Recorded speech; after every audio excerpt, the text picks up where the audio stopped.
Ayan, good morning mga idol. Dito na kami kay Ma'am Michelle. Dito sa Valenzuela. Hindi na ako nakapag-video mga idol pag biyahe namin. Kasama ko si Kabubog Louie. Yo yo yo!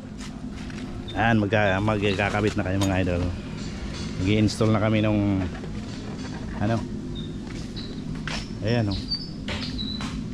niniliver namin yan kagabi sa kumpare ko. Ayan, shout out sa iyo pre. Maraming salamat. Boss!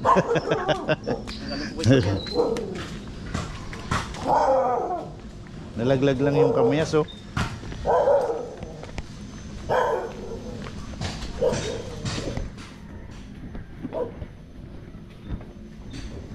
Morning madam. Good morning sir, pasok po. May kape na po kayo. Ano po, tapos na po. Dinala dito kagabi kasi daw. Oo.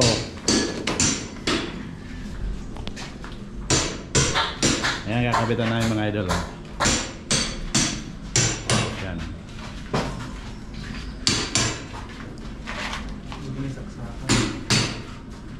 At ayan na nga po si Kabubog Louie mga idol. At ayan po ikakabit namin yung sliding window. Ayan, voice over tayo mga idol Kabubog dahil ang lakas ng sound. Kaya voice over muna tayo mga idol Kabubog. At ayan na mga idol Kabubog, binubuo na ni Kabubog Louie yung perimeter ng sliding window natin.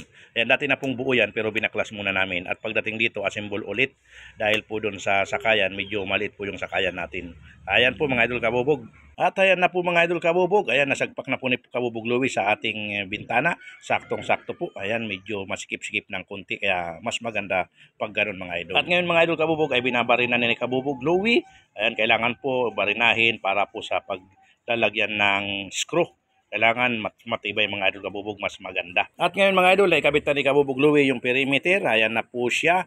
Ayan, kung tingnan nyo po, inaayos niya yung kanto mga idol kasi medyo sikip-sikip yung kanto-kantuhan kaya pinapaayos ko sa kanya para mas maganda po. Ayan po mga idol, okay na po at sunod po dyan, ikakabit na yung panel. At ayan na po mga idol Kabubog yung sliding panel natin. Ayan, inaayos ni Kabubog Louie, ina-adjust muna yung gulong bago isagpak dyan sa pinaka-perimeter natin.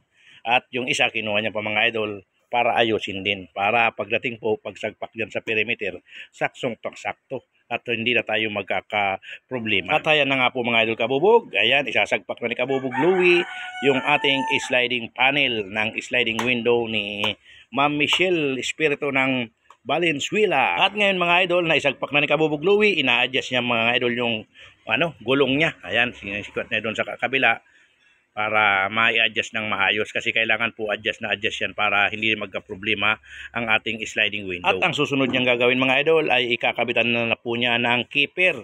Ayan, para po sa lock. At ayan na nga po mga idol Kabubog. Ayan, nagsisilikon na si Kabubog Louie. Ayan, importante po ang silikon. Kailangan po maganda ang pagkakasilikon para po kung sakaling umulan, hindi po siya mapapasok ng tubig. Ayan, ganyan po. Kaya kinakailangan po siguraduhin nyo na maganda ang pagkakasilikon.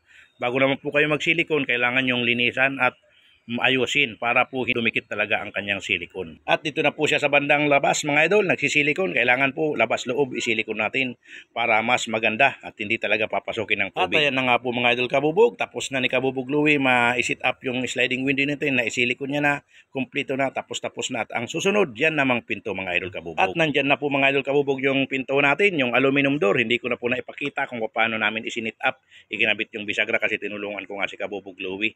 At ngayon, nagre-ribit na lang po siya ng bisagra. Ayan, ang gamit po natin sa pinto natin ay Alcoprem NYP 200. At ngayon mga idol Kabubog, dinadagdagan ni Kabubog Louie yung rivets. Ayan, kailangan po kasi pasiguro tayo madaming rivets para mas matibay at hindi basta matanggal mga idol Kabubog ang ating aluminum door dahil po dito po yan sa pinaka main door ng kitchen ni Ma'am Michelle. At ayan na nga po mga idol Kabubog, tapos na po namin maikabit yung pinto natin at ngayon chinichik ni Kabubog Louie kung tama daw yung paglalak. Ayan mga idol, tingnan nyo naman mga idol.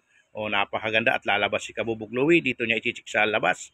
Yan, ang ganda mga idol Kabubog, ang pinto. At ayan na po siya mga idol kabubog. Kung dito po kayo sa bandang loob, yan po ang itsura at yung sliding window, at ang isusunod po natin dito naman po sa pinto ng CR.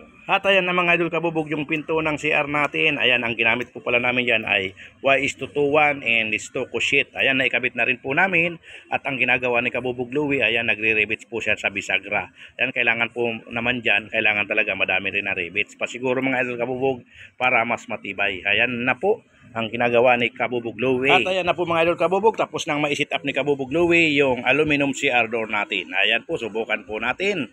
Ayan, may catches po siya mga idol, kaya pag nakasara po na ganyan, nakadikit po sa catches. Ayan po mga idol, yung aluminum CR door natin. At dito naman po mga idol, yung ikinabit namin na sliding window. Ayan, with bronze glass in screen yan mga idol kabubog. O, nakakita nyo naman, ang ganda. At dito naman yung aluminum door natin, dito po sa main door ng kitchen ni Ma'am Michelle. Ayan, linilisan ni Kabubog Louie, kinikikilan yung mga kanto para matanggal yung mga talas mga idol kabubog. Kasi medyo matalas yung kantuhan, kaya kailangan, sabi ko, kikilan. At tinatanggal niya na yung sticker dahil patapos na kami mga idol kabubog. Ayan, maraming salamat po pala Ma'am Michelle sa patuloy na pagtitiwala sa aming trabaho. Ayan mga idol kabubog, hanggang dito na lang po ang aking video. Ayan, see you on my next video. Ayan, bye-bye!